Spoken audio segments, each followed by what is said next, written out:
Okay, good morning, everybody. Sorry for the delay in getting started, but we are ready to roll. I hope you're all well. And if you are, if you want to interact with me on the chat, feel free to comment at any time. And when I see your comments, I shall address them. Let me start by introducing myself. For those that don't know me, my name is Nick Carey. I am an IELTS trainer here at Meridian Overseas, based primarily in Jaipur, but also we have language schools all over India, from Lucknow to Hyderabad to Ahmedabad, and of course Delhi, and many more. You can find all of our IELTS training centers on our website, meridian.org. So I've been an arts trainer here since September, and we are an ever growing and ever looking to succeed industry or institution in a very exciting industry, the international education sector industry. We help students, we have helped over 90,000 students from India go to the country of their dreams in the last 7 years. And yeah, we're always looking to encourage more students and help as many students as possible achieve their aspirations of studying abroad. There are many fantastic universities inside India, but also many, many more fantastic universities outside of India. And it's very, very important, we feel, for everybody to get a diverse experience when it comes to their education. And we encourage as many people to study abroad wherever they are in the world. It's a privilege to be able to do it. And if you have the opportunity to use that privilege, we will do everything we can to help you get there. And we can also help with the struggles that come with it, because it's certainly not easy for anybody to make this big leap of faith into the big wide world of education. So today I'm going to give you an introduction to the IELTS course. I'm going to share with you a PowerPoint as well that will give you the full lowdown of what is to be expected in the IELTS exam. First of all, who needs to take the IELTS exam? Well, many countries require you to have an IELTS score of at least 6.0 in order to study or immigrate to that country. There are other tests you can take depending on which country you wish to go to, but a lot of the top countries at the moment require an IELTS score exam. IELTS is one of the more difficult language preparation courses and language exams that you take to get in. But in order to pass the exam, to get the desired score that you need, you don't need to get a 9. However, if you don't get if you get a 6, or even if you get a 7 or an 8, it's very important to remember that that is not the end of your language learning journey. In fact, your language learning never ends. It's something that you will always be looking to improve as you go through life. I myself am looking to learn Hindi, and I'm doing what I can with conversations with people and watching Bollywood movies and sometimes TV shows, and just trying to read as much as I can whenever I see Hindi. And even when it comes to English, I'm always looking to learn new words as much as possible to try and build on my vocabulary to help me communicate and understand this very complex and beautiful world that we live in. From my perspective, I think language is the key to understanding this crazy life and wonderful life that we have been given. There are many, many, many ways of expressing yourself. And one thing that I really love about the English language, is its breadth of diversity and breadth of expression. You often find there isn't just one word that you can use to describe a situation. There are often many, many synonyms. And it's important to understand that those synonyms don't mean the exact same as each other. They often have very slight differences. And depending on which words you choose to use, it can say a lot about your personality, it can say a lot about your mood, and can say a lot about your opinions on certain subjects. Also, can also show how passionate you are or how dispassionate you are about certain things. So it's very, very important that we're looking to build our grammar as much as possible. But for some of you, you might need to figure out the grammatical steps and the order of where the words go before you can start to really build on your vocabulary.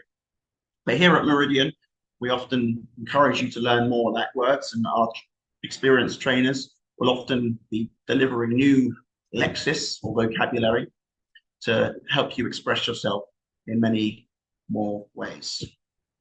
Okay, I'm just going to share my screen over the PowerPoints. Let's see.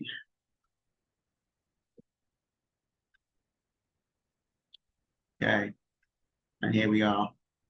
So here's your introduction to the IELTS with our prep guide. Okay, so here's an overview of my PowerPoint and my presentation. First of all, I'm going to give you a bit more detail about what IELTS is. Then I'm going to be talking about who should be taking the IELTS test. So I've said who should give IELTS, I should say who should take IELTS. And the IELTS assessors will be giving the test, you will be taking the test. So who should take IELTS is our second section. Going to then be looking at why IELTS is required. We're also going to look at the different IELTS tests that are covered in the exam. I'll then go through the test format. We'll go through a scoring scale, and then finally a step-by-step guide on all the best strategies that you need to succeed. So first of all, what is IELTS? IELTS stands for the International English Language Testing System, the world's most proven English language test. It's designed to access the English language ability of people who intend to study or work where English is the language of communication. It is a legal requirement for many countries, for many countries to require of other countries to ensure that they can communicate in the country that they're moving to. It is very, very important when you move to countries such as Australia, Canada, UK, USA, New Zealand. It's very important that you can speak in English, or actually at least understand English to a good degree. You may survive without knowing much English if you want to go on a holiday, but if you're planning to migrate to a country, and especially if you're planning to study in English in a different country, it is so important that you can understand and also communicate well in English. You'll be studying some very high concepts, some very important concepts for your own personal development. And if you do not have the ability to understand English, you're not going to be able to access the curriculum. So it's very, very important that you show a strong proficiency in English before you move to that country. Who should be taking the IELTS test? So it's for people who wish to study abroad, it's for people who wish to work abroad, or even if you're looking to migrate to the country that requires the IELTS test. IELTS is conducted 48 times in a year, and there is no limit to the number of times a student can appear for the exams. However, it is important to note that each time you take the IELTS test, it does cost you money.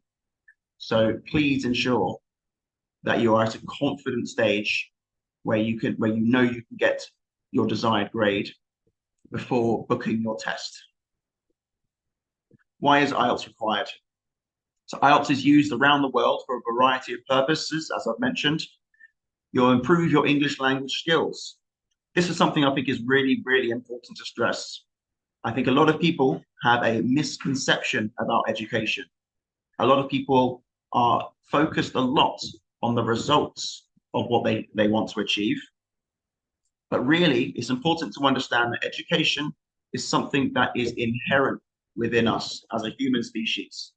It's something that we are born with to want to discover more. We are very, very curious, a very, very curious species, and we have to always remember the bigger picture of why we are studying.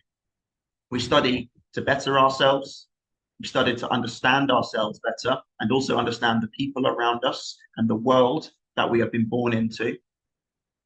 We also study in order to make ourselves help other people. Of course, we do study as well to help us to get a good job.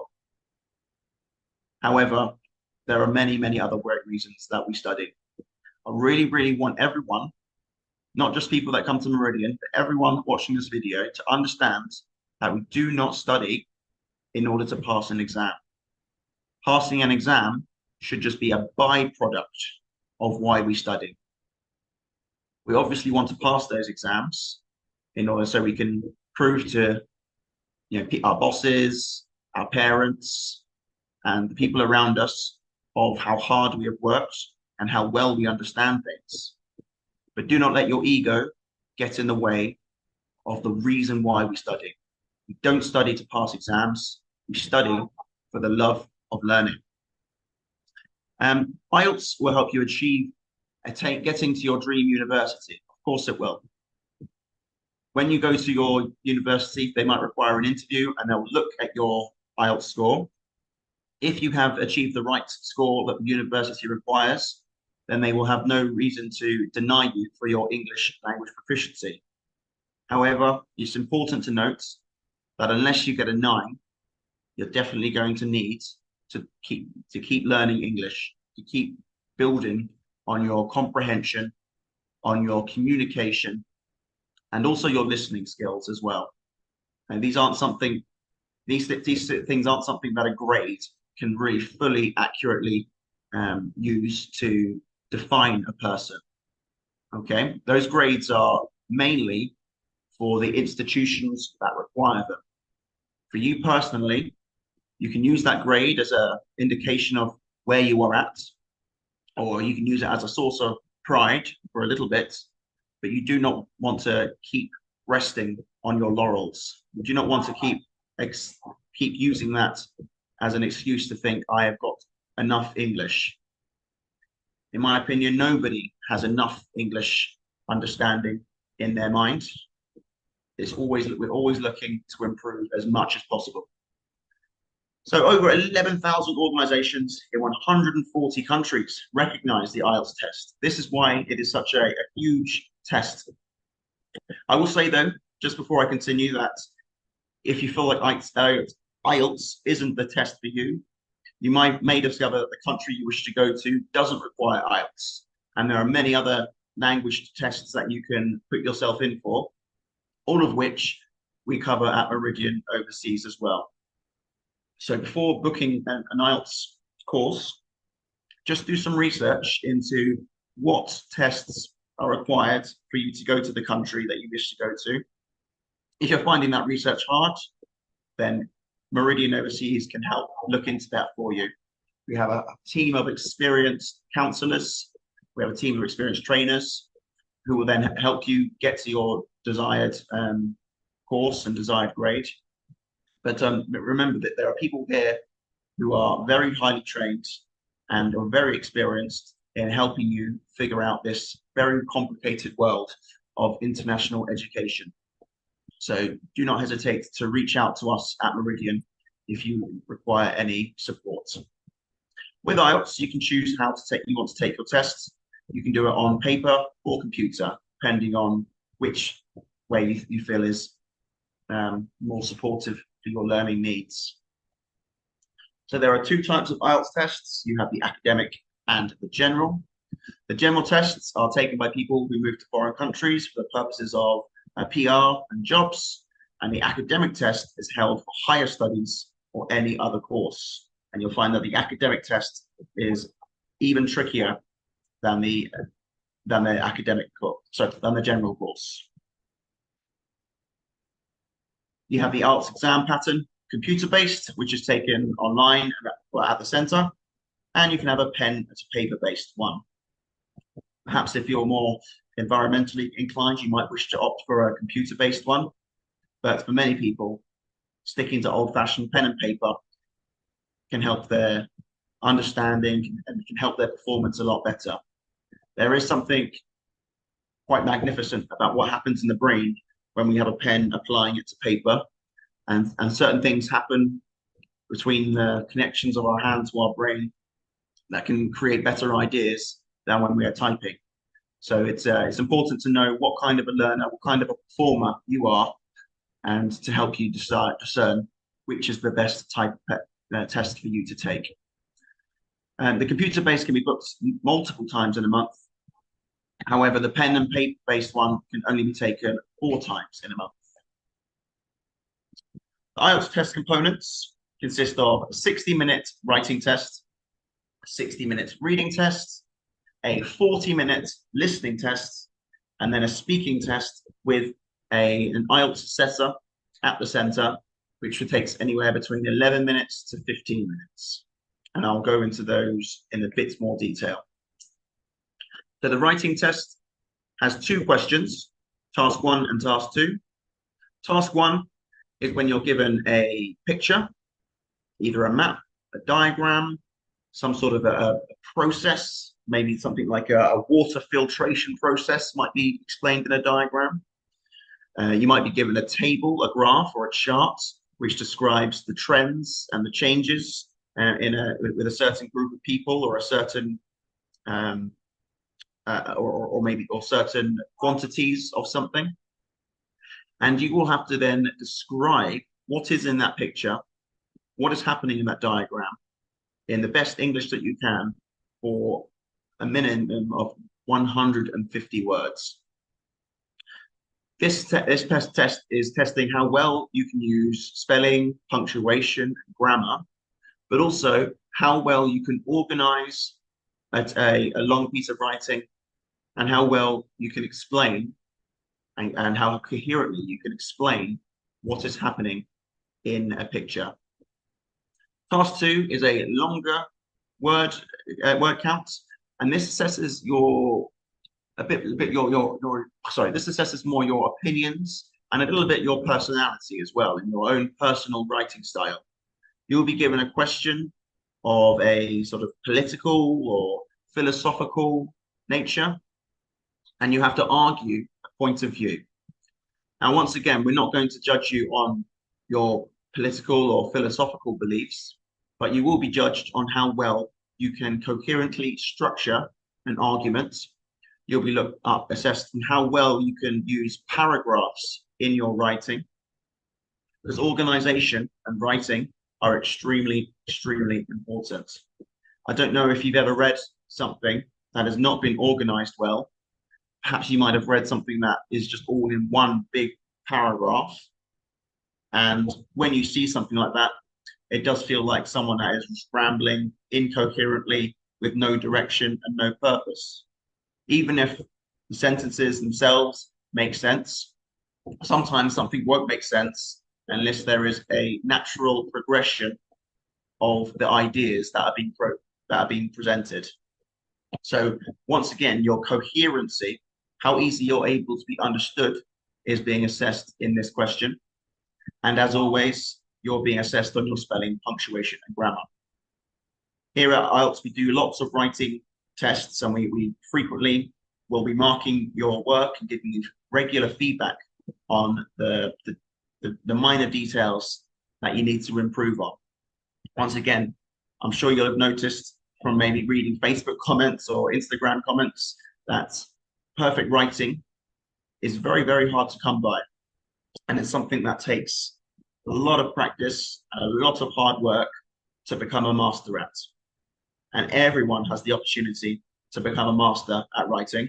All it takes is regular practice and regular reflection, and also a willingness to accept that there's always ways you can improve your writing. Even if you speak to finest authors or the finest journalists in the world, they will also agree that there are always ways that they can improve in their writing. Like you say, the learning never stops. We're always improving. Even when you get to 50 or 60, a lot of us fall into the trap of thinking, I've reached my limits. I'm probably going to just stay here, or maybe accept that I'm going to get worse at something. But that is a choice. You can always look and always strive to improve in everything that we do. The reading test is 40 questions long and 60 minutes in time. You'll be expected to read 3 pieces of text. This reading will probably take you around 20 minutes to read in good detail. And then once you've done that, you'll have about, on average, 1 minute to answer each of the 40 questions. There are different types of questions. You'll have multiple choice questions. You'll need to be able to identify information. There are also some true, false, and not given style questions where you have to respond to some statements about the text. And then there is one where you have to figure out how well the text has been organized, or how well you understand the organization of the text is presented, where you have to match the headings. So they'll give you some heading titles, and you have to apply them to paragraphs in a text to show that how well you can summarize what is happening in a text. And then finally, you have a fill in the gap exercise. Usually, a lot of these tasks will require you to have a big vocabulary and have a good understanding of synonyms, but it's also assessing how well you can apply literacy. How well can you understand the minor details of the messages in a text? And here at IELTS, in our IELTS courses, we often do group reading, where we'll read a text together, and the teacher will often speak to you, or will ask questions of the class to get you to be asking the correct questions when it comes to answering the questions in the text. A lot of times when we're reading, a lot of times when we're doing comprehension, we have to be thinking and asking questions of ourselves and asking questions of the text. Okay, these questions are very, very important. And in the classes, I want you to think about the questions that the teacher asks, because these are the questions that you should be asking yourselves when it comes to you completing this independently. Then moving on to the listening test. This takes approximately 40 minutes. There are 40 questions, and there are 10 questions in each of the 4 sections. And once again, there are multiple choice questions, fill in the gaps, and also a map question where you have to explain what the voice in the text is saying, according to the picture that is given out in front of you. This can be a very tricky example, because it's got a very tricky section, because sometimes you might struggle with the accent, sometimes you might struggle with the speed at which the person is speaking. This is the kind of test that I feel requires the most practice, but it's also the kind of test that is the easiest for you to practice on your own. There are a wide depth of examples online where you can practice listening. You could be listening to podcasts, you could be watching TV in English, and these things will always be improving your English listening task. If you've got the basis of how to read English well, if you know quite a few phrases, then you can start to listen really well. Listening is something that is very, very difficult if you don't have good English to begin with. But once you have some good grounding in English, it's really, really, really important that you're trying to listen to as much English as possible. Start figuring out the patterns of speech. Start figuring out how English speakers use intonation, but also start to discern how different English accents can present different pronunciations of words. You'll notice that lots of different English speakers will pronounce things in very different ways. In the comments, just to get you guys interested, I want you to think of any words in English that are pronounced differently in many different countries. I'll give you one example. So as I am English, I'm from South England, just outside of London. So people would say I probably have a London accent.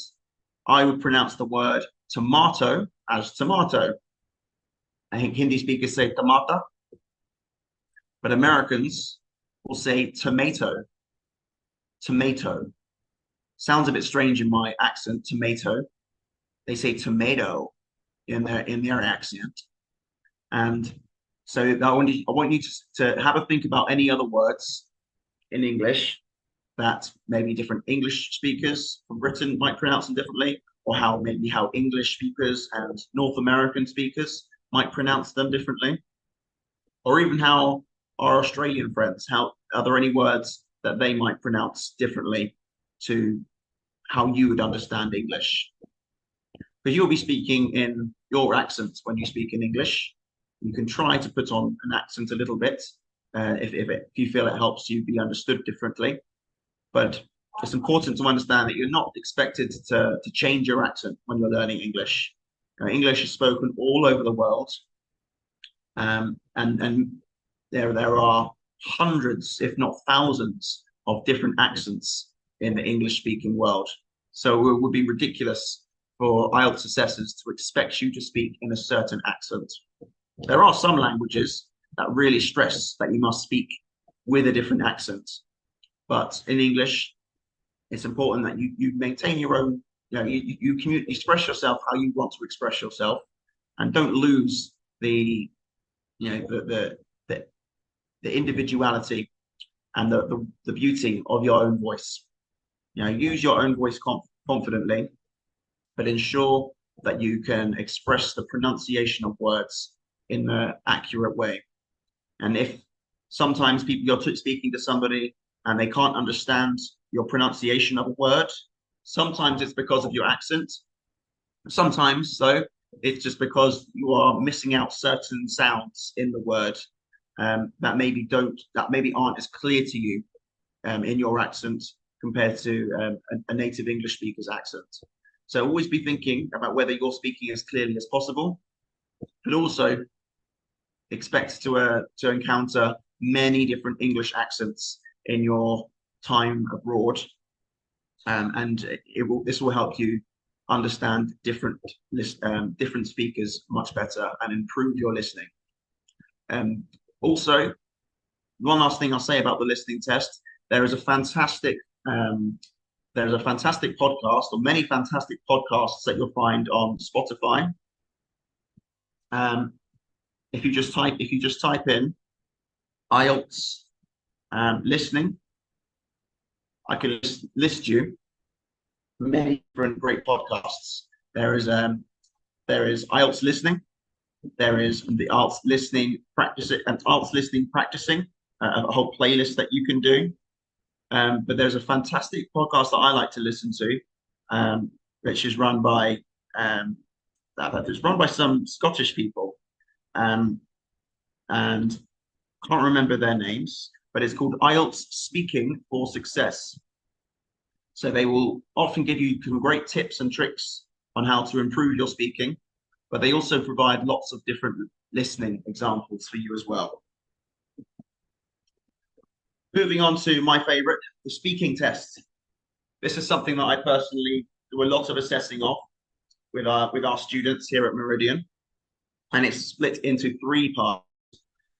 A face-to-face interview, or you're required to do a face-to-face interview with an IELTS assessor.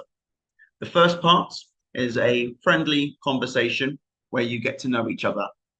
They'll ask you things like, how are you? What's your name? How have you been this week? And then they'll just do some questions with you, which we tend to call small talk. So they'll ask things like, what's your favorite TV show? What kind of music do you like to listen to?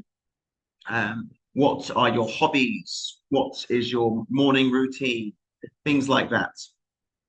And you're just expected to give some short answers, no more than 2 sentences, to allow the assessor to have more opportunities to talk to you.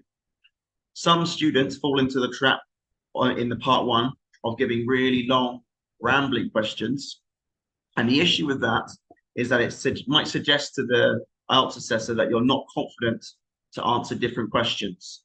Because, like I say, this is a timed test. So it's important for part 1 to answer concisely answer clearly, and make sure you give the IELTS assessor opportunities to ask you lots of different questions.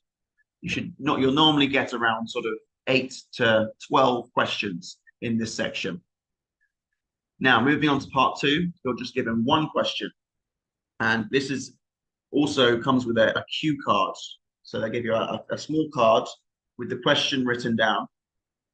And the question usually expects you to, the question expects you to give a longer and coherent and quite eloquent, almost like a speech, a small talk about a concept or a topic, or just something that is quite personal to you.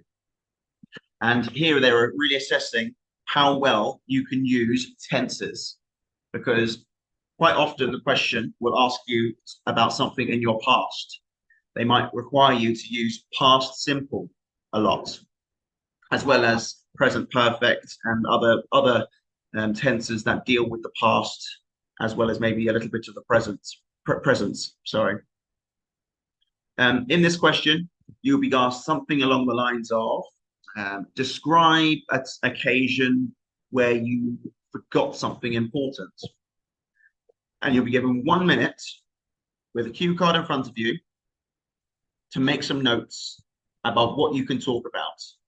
Because the question isn't usually a very simple question to answer, we expect that you will probably want about a minute to think about all the things that you're going to say in response to the question.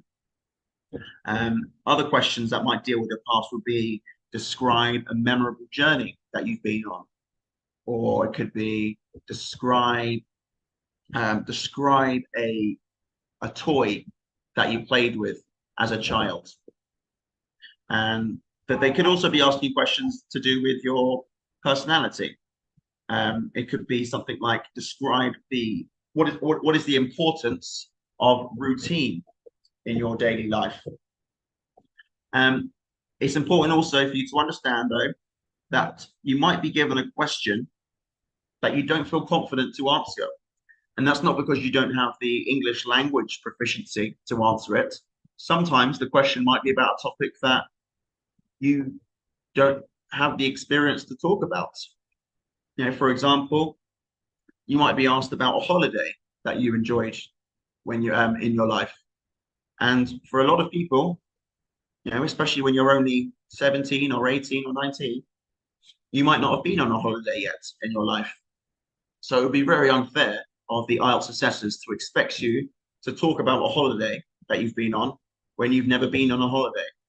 So if you get given a question that you do not have the ability to talk about at length, you can always ask the IELTS interviewer, the IELTS assessor, to please give you another cue card, another question that you can talk about more confidently. This is an opportunity for you to show off your English as best as possible.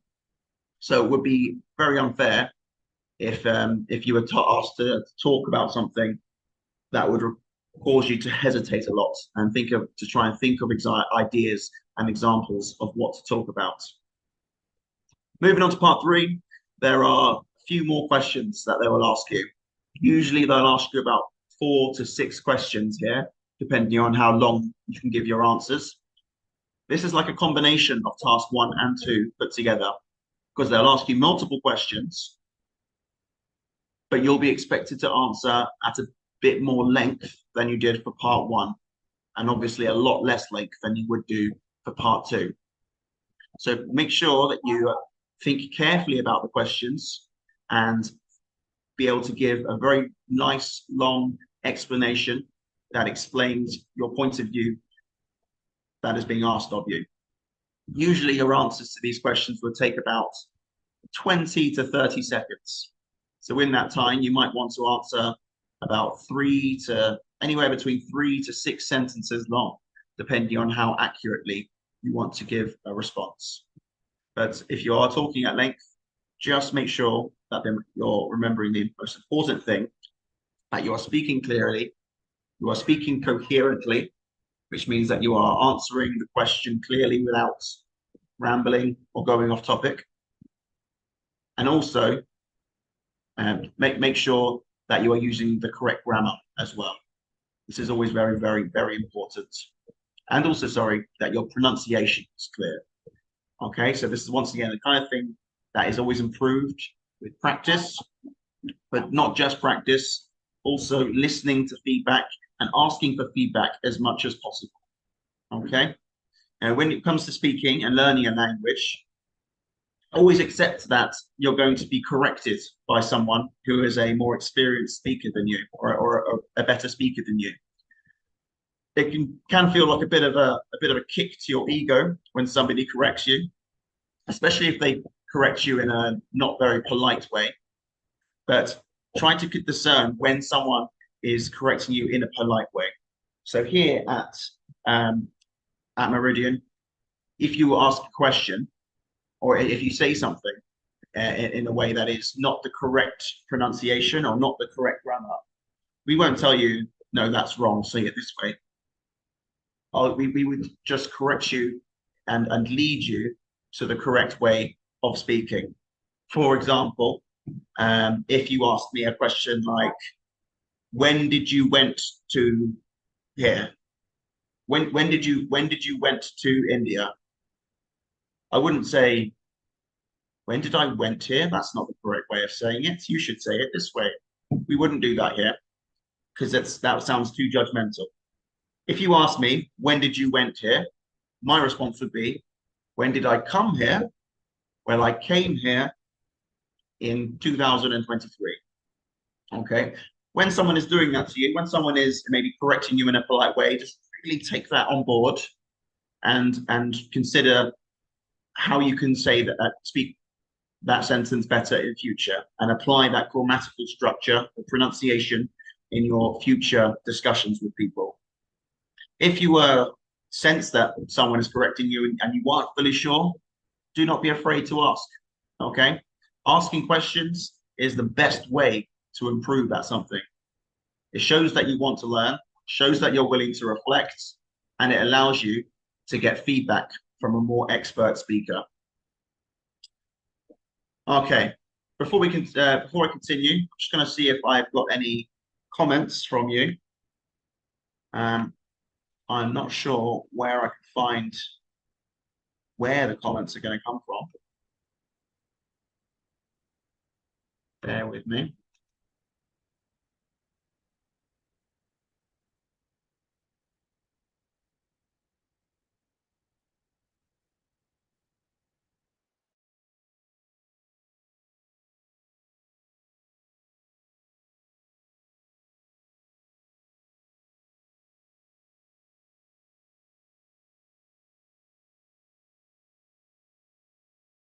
Comments at any time.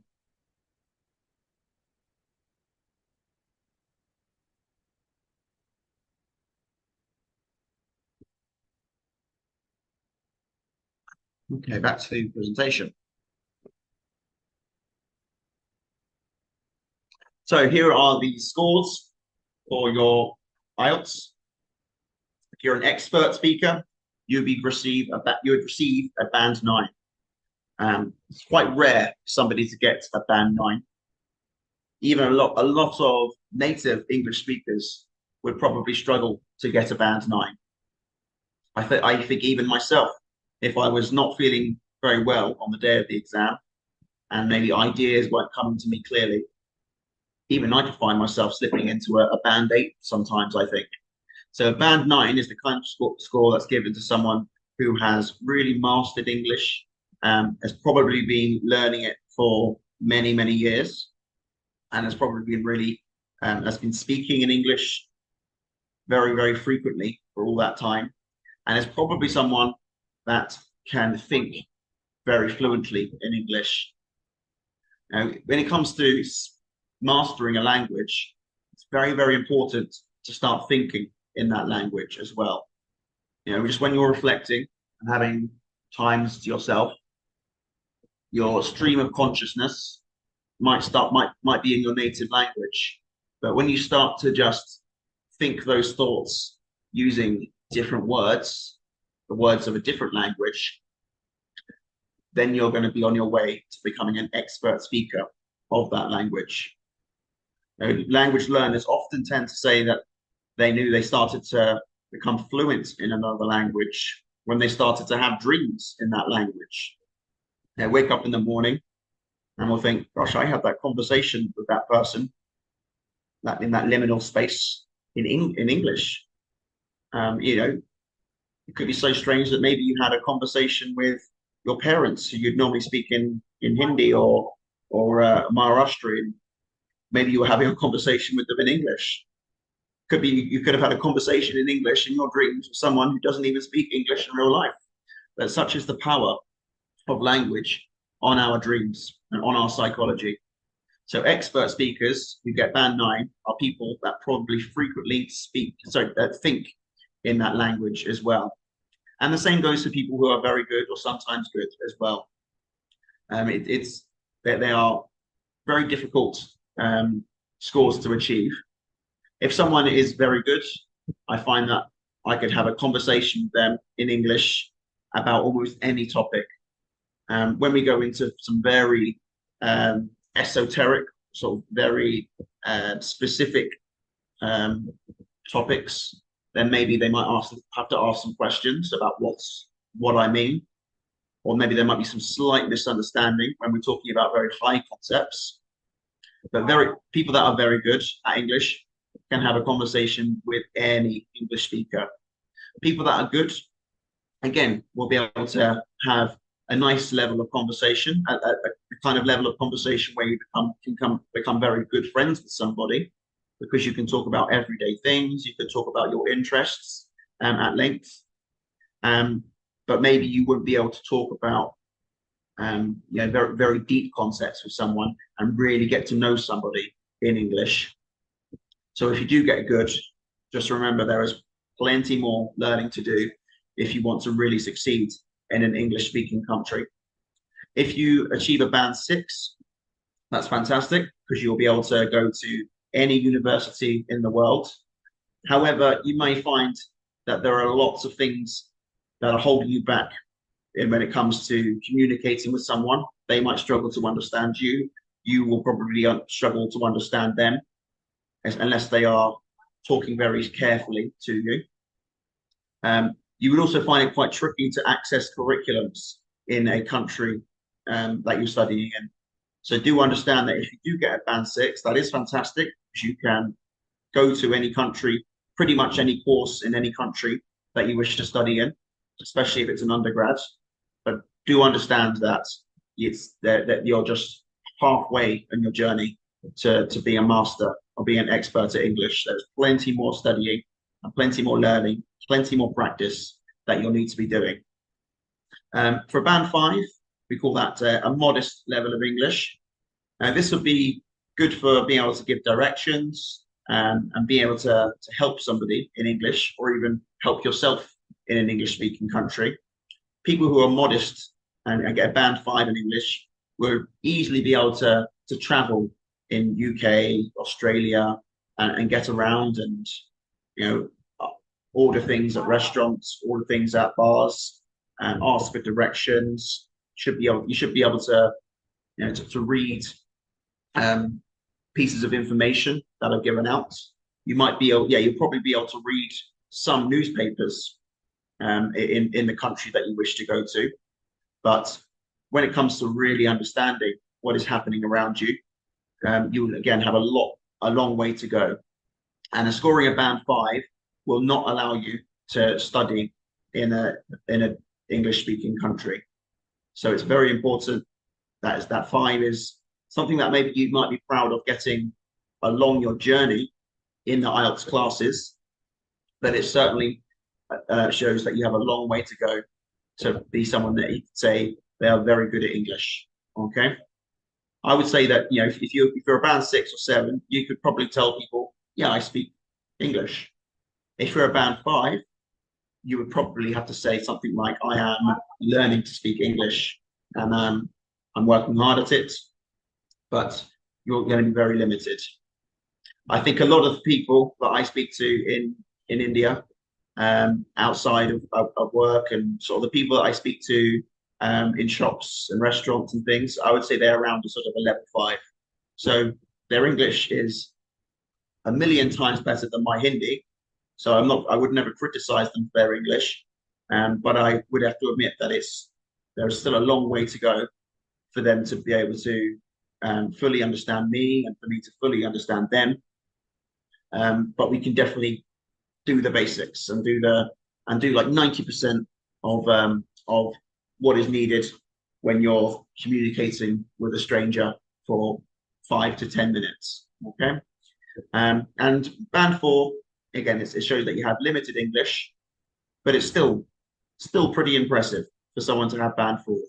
You know, you're learning a completely new language, a language that you don't speak every day, but it shows that you're on the way. You probably know at least 700 to 1,000 words in English, but you'll just need a lot of work to be done to work on the pronunciation and to work on the grammar and to work on the full understanding of what those words mean. Okay, moving on.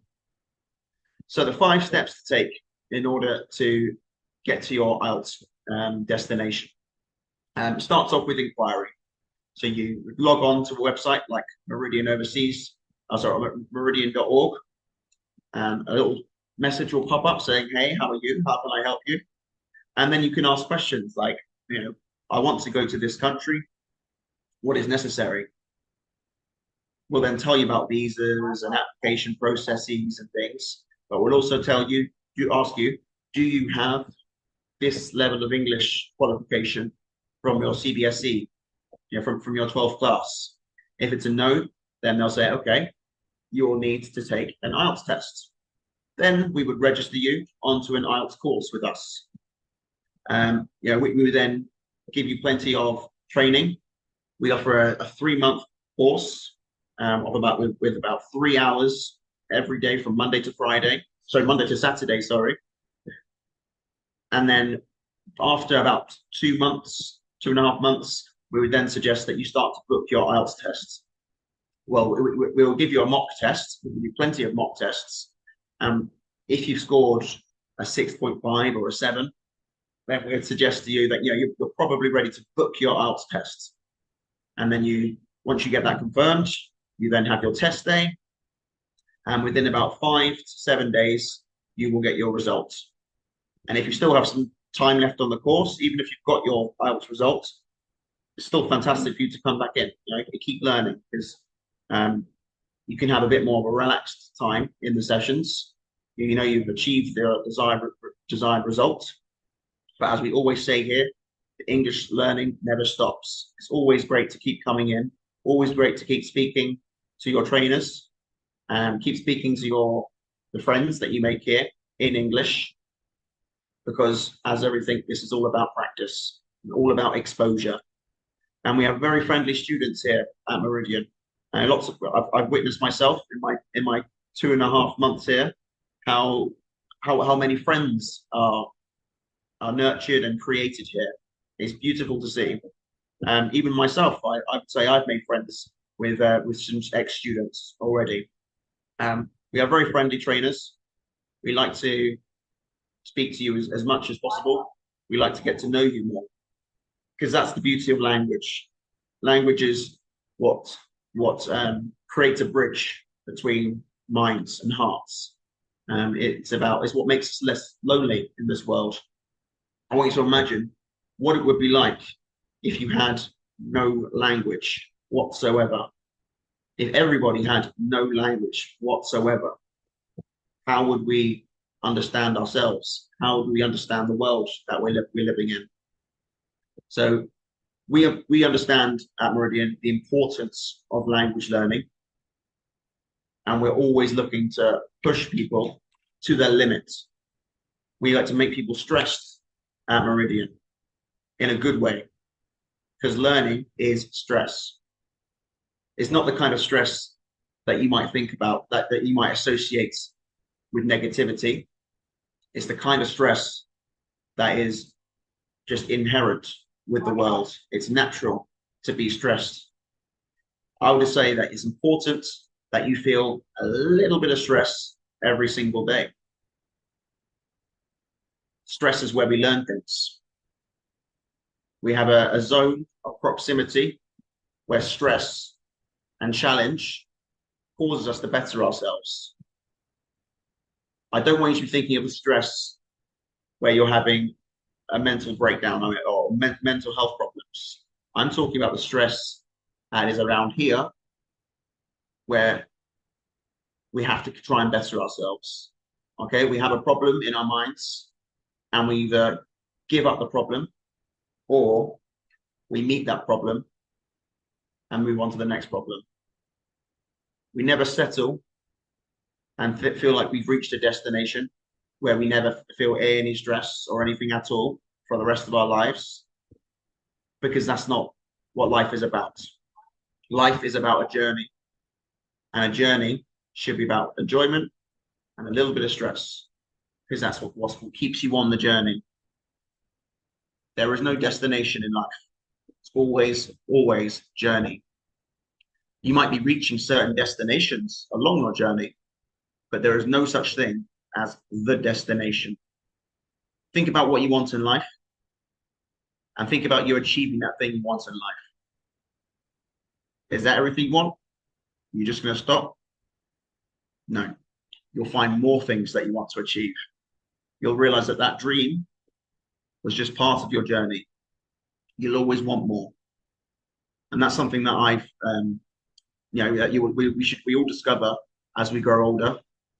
And the sooner you discover that it's never about a destination, it's always about a journey, you'll always be trying to improve. When I was younger, I used to look at, movie stars, or look at amazing athletes. For example, I might think about someone like Lionel Messi in football. He's won every single tournament that a top footballer could wish to do. He won that at the age of by about 23. He won pretty much everything a footballer needs to do.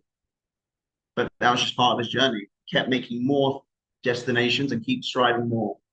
I look at someone like Shah Rukh Khan, one of the biggest movie stars in the whole world. Does he think, I've become the biggest movie star in the world, I'm just going to go on holiday for the rest of my life, which he could easily afford to do? No, that's not what life is about. That'd be very boring. Shah Rukh Khan even continues to put himself in stressful situations that he can overcome and better himself and understand more of himself and understand more of this world and help other people understand more of this world. So every single person is building on their lives, and IELTS is just one of the many, many, many things that you'll use as a destination, as part of your journey to enjoying your life and helping others enjoy their lives. Right, things to keep in mind. It's a computer-based exam that has to be given in one day only. So if you do the computer-based exam, you will be doing all 4 components. You'll be doing the reading, listening, and writing first, and then you'll probably wait a little bit for an arts assessor to be ready, where you'll give the 11 to 15-minute speaking test.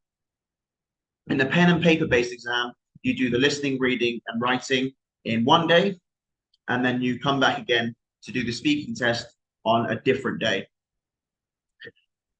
Make sure you keep your passport handy on the exam date as well. So that's a very important thing to bear in mind. Don't book your IELTS test unless you have a passport. Obviously, you're going to need a passport if you're taking the IELTS test, because the whole point of you taking the IELTS test is so that you can move to another country.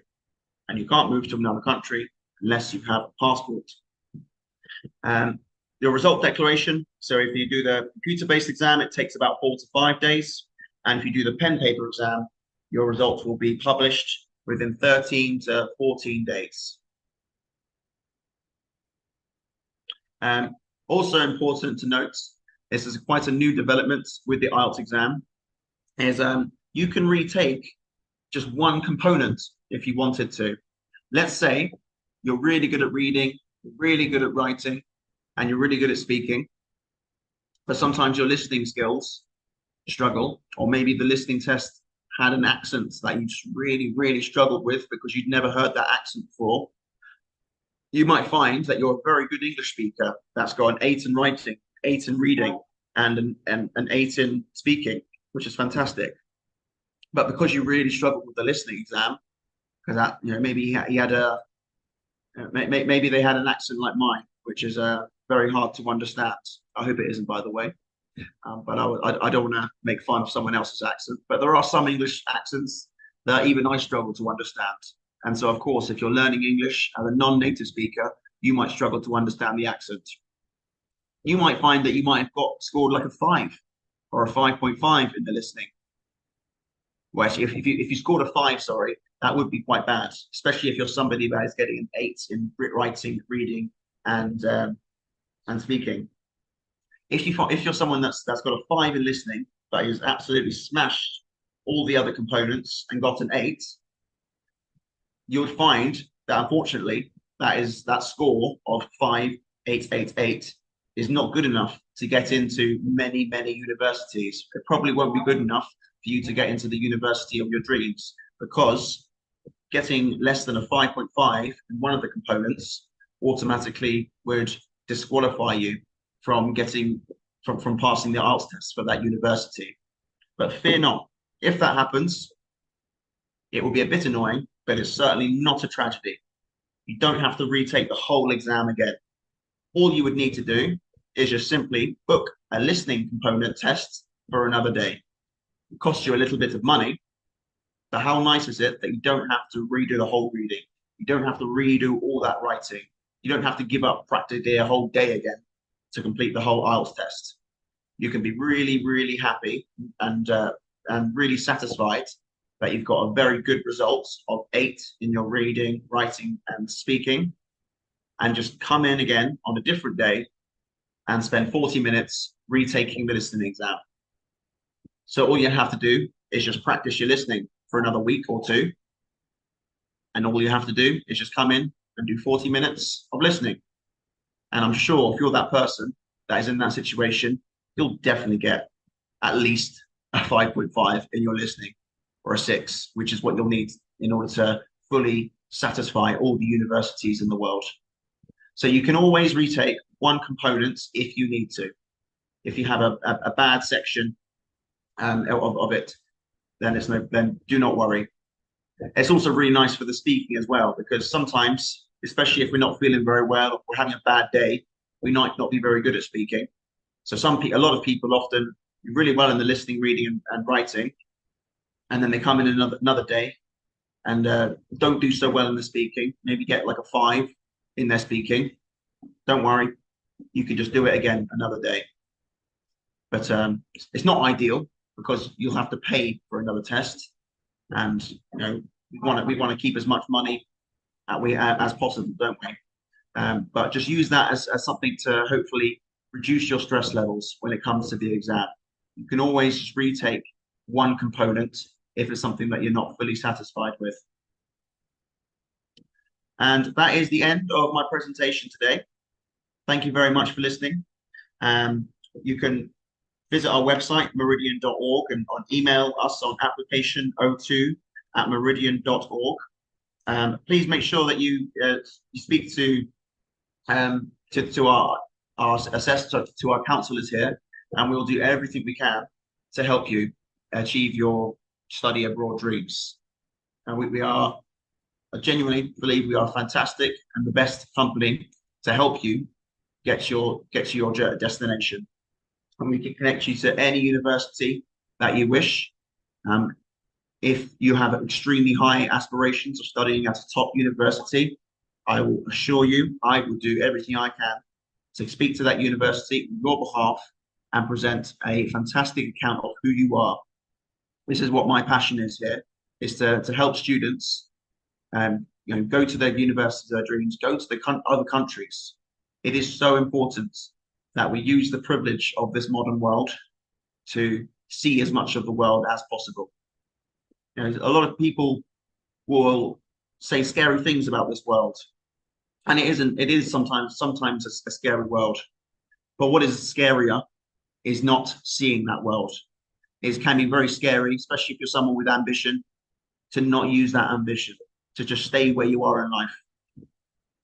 There's a saying that ships are safest when they're in harbour, but that's not what ships are built for. You know, you are probably safer staying in your village or staying in your hometown for the rest of your life, where you know everybody, you know all the streets, you know the ins and outs of the place. But that is not the best. That's probably not the life for you. Consider if that is the life you really want. You know, I can tell you honestly that I have never been happier since I've moved to India. As much as I loved living in UK and as much as I love UK, I love being outside of UK. I love learning new cultures. I love speaking to new people. I love showing the world who I am. And I spent enough time, I think, showing UK and people around me in UK who I am.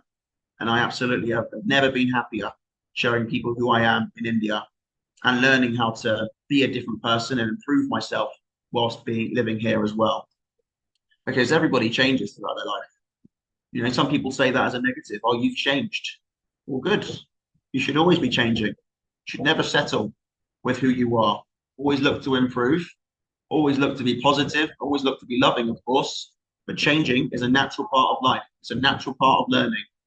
And as I've said many times in this talk, learning never stops.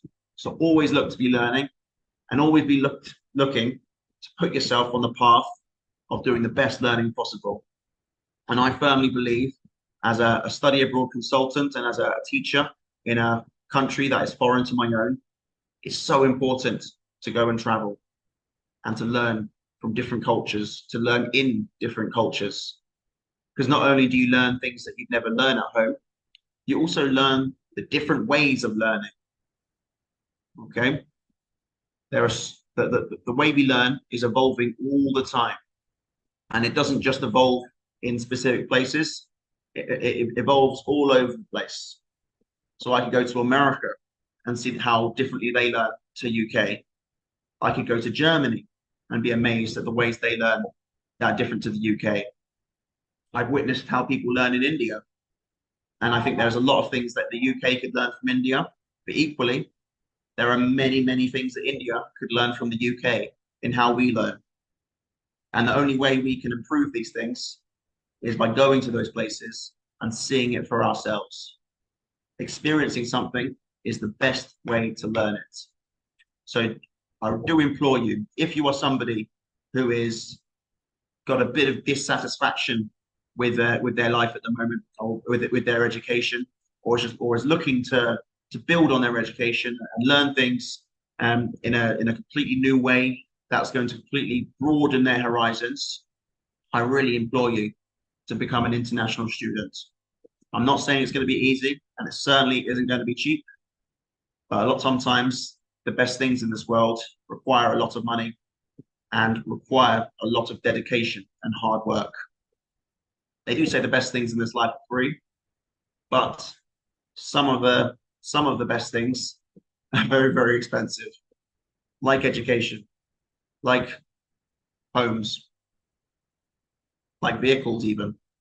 But these things are the very essential things that we have in this world to help us live our best lives. And they are very much privileges. And if you have that ability to have that opportunity to use that privilege, then make sure you use it. It would be a real waste if you didn't use that privilege. Well, I've spoken enough on this topic and about IELTS. I'm trying to see if I can find any potential comments that have come. If there aren't any comments, oh, I can see a chat box here. But I can't see anybody that is yet to comment on it yet. But I'm going to end the stream here. And please, if you watch this later on, feel free to drop me a comment on anything that I've said or anything that you wish I had said. Or if you have any questions at all, that's what I'm here for. I love talking, as you can probably tell from the last hour, but I prefer listening even more and reading other people's words as well. So I'd love to hear from you.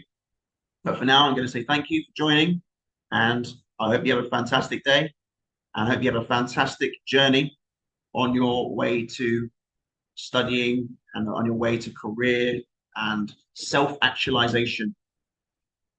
Thank you for joining. Goodbye.